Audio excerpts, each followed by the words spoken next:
Tell me what's live. All right, it's live right now. All right, it's live right now. Okay. Hello, good afternoon. Normally I do these in the morning, but here we are. I'm in St. Louis with my good friend, Dr. Ron Echols. Good friends. Good friends. I'm here with Joe. Today is day 19 of our 100 Days of MEE challenge. Meditation, exercise, and self-expression. And today for self-expression, Ron was sharing with me about a lesson that he's studying in Proverbs about wisdom, knowledge, and understanding. And I was like, hey, that's a really great lesson. I wanted him to share that with you. So let's go, Mr. All right, so I'm going to just give you the context real quick. I spend about 3 to 4 hours every day learning and studying because I get paid to take really great information from the best sources, condense it down to really quick, utilizable forms of action steps for my clients, business owners, right? So I read scripture every day and I'm studying the book of Proverbs. Now I'm one of those people because I was that kid, that grade school, high school, middle school that made the top half of the class possible. But somebody had to be in the bottom half, and that was me, right? But ever since then, I converted to where I have to push myself twice, 3 times, 4 times as hard, and that's what's created most of my success in life. Now, in studying Proverbs, I came across this twice now where the writer, Solomon, uses these phrases, wisdom, knowledge, and understanding. And I'm like, he's using 3 separate Hebrew words to describe something critically important, because he uses it first about how God created the world, then he talks about how we establish a really good home. And I'm like, so I had to go and find out what would be the difference between knowledge, understanding, and wisdom, because most times we probably just put them together. So I found the best explanation that really helped me and is so applicable to today because of our political situation. When people get in conversations about anything, science, religion, politics, people can get really divided because of this. I remember WUK. I think of a Chinese restaurant named Wook. Like, that's how I remember the acronym, right? So wisdom, understanding, knowledge. Okay. Knowledge are the facts, right? And then when you understand the meaning of the facts, you now have understanding, right? So you go from the facts to what do they mean? Now you have understanding. But then wisdom is being able to take it and then to utilize it for the purpose it was meant to take you to the place you want to go, right? To have, in the Bible, it's for righteous living, righteous life, right? So we have facts, meaning of the facts, and then use or application of the facts. We have knowledge, understanding, and wisdom. Now, what makes this so critical for me, because I'm big into critical thinking, and I think it's a lost art nowadays. Most people will say something today on the face because they're hearing it from the media or they're reading it on the internet. They heard it from a friend, and they're repeating it as if it's a fact. Gotcha. Like fake news, right? Well, yeah, but the thing is, we have so much information bombarding us. Most people don't take the time to really find out, is it really true? Is it really the fact? Because here's the problem. You can never have wisdom unless you understand the meaning, and you can't get the meaning until you have the facts right. Most people aren't taking the time to critically think through the facts so they can have true meaning, not fake meaning, but real meaning of something. And then they have the option now to take it and do they use it or not.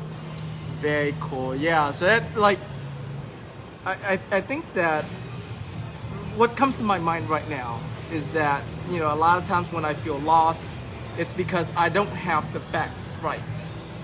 Because I'm taking a story, claiming as facts, and then, that's why I'm like confused and not knowing, the other end of that, understanding the understanding and then the wisdom behind that. Right? So listen, I've known you for a while now, and I've listened to you so many times, and I've talked with you.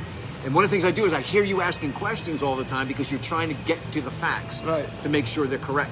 And I also watch your response when you hear something that you thought was one way, but now you find out the facts and it changes you. I watch and I see how quickly you adapt to it, rather than just fighting it, saying, well, this was my position, and this other fact that wasn't real fits my narrative better. And you don't do that, which I really admire about you.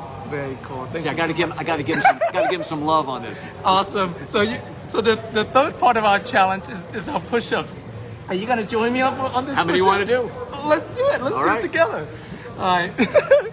So if you haven't yet started your 100 Days of MEE challenge, basically For me, today is my day 19. For you, it could be your day 1. It's 100 days that you're gonna do your meditation, your exercise. For me, it's 200 push-ups a day. All at one time. I haven't got to all at one time yet. He did 200. He did 199 right before we got on here. and then the third is self-expression. For me, self-expression is doing these kind of videos, sharing with you, a lesson, an idea, an inspiration. For you, it could be journaling, it could be singing, it could be drawing, whatever it is for you. But whatever that lifts you up, whatever inspires you, that's your self-expression. So with that, Dr. Ron Eccles and I are going to do our push-ups today. Where you want to do it here? Yeah. Or there's also a, you want carpet. I don't care. Doesn't matter. Don't matter. Okay, let's do it down here then. So I'm just going to... Make sure we get light. Get a little light here. Oh, okay. Or right here would be better. Yeah, I don't think it matters. Better right here. All right. So you're going to get to witness us doing our push-ups. There we go. All right. Okay. Ready? Yep.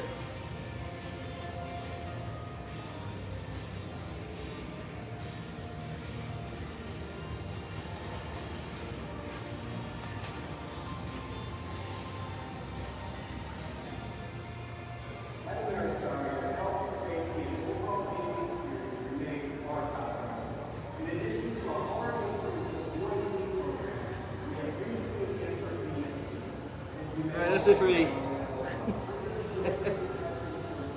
Oh man, go brother, go! You don't see the stream, you holding him up, pulling him up like this. Good job, Tim.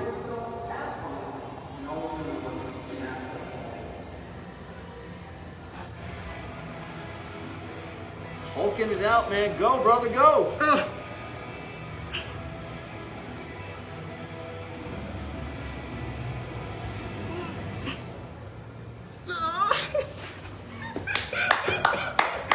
60.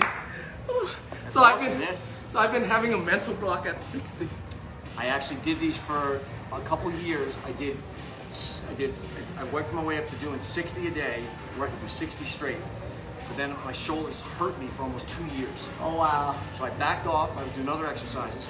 I went back to doing it, but I did them in increments of 20 to 30 until I got to 100 a day. Recently I stopped because I developed a back problem and I didn't know what was causing it. So that's why I just limited myself today to 25.